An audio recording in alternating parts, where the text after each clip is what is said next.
Kita ba? Murong kita mo, pakarwas mo, pagkirahin mo rito.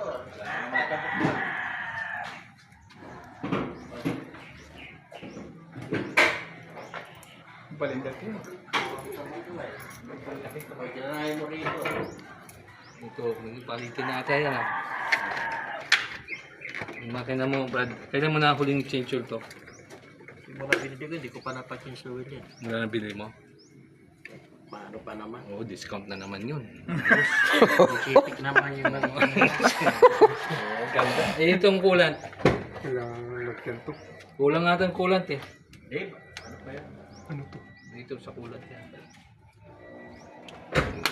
Ito, puno ba ba? Hindi naman nagabas yan. Ay, bibili yun. May level ba?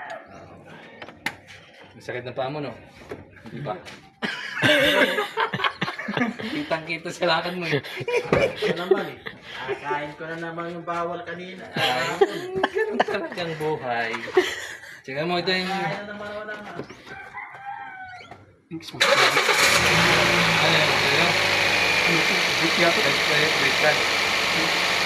Break ano? Fluid. Ito pa. Eh bakit meron ito ba? Wala ito. Nawala yung iba yun. Discount na naman to. Ano yan? Hindi ko makakabayan. Tumalon eh. Yung marami ang discount pag Discount na. Wala yun. Tapos hindi nakaruwas. Ano ang karuwas ba? 1,000. Yung ano, talsik lang ng akin natin natin kasi malinis ngayon lang yung ano, yung legit. Binibidyo mo brad ha, kasi yung buyer natin makilatis. Ayan, wala pa naman yun. Hindi pa naghahalo yung ano dito. Yung oil. Yan. Tapos yaw na. Ano yun? Ano?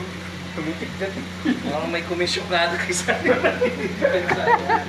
Dinidepensa mo yung makina niya eh. Ganito, pero nagnakamak. Ang lakas ng blow-by ha. Ganun ba talaga yun? Oh, tignan mo. May hangin eh. May discount uli. Ano yun? Ano yung hangin na yun? Oh, malinis pa.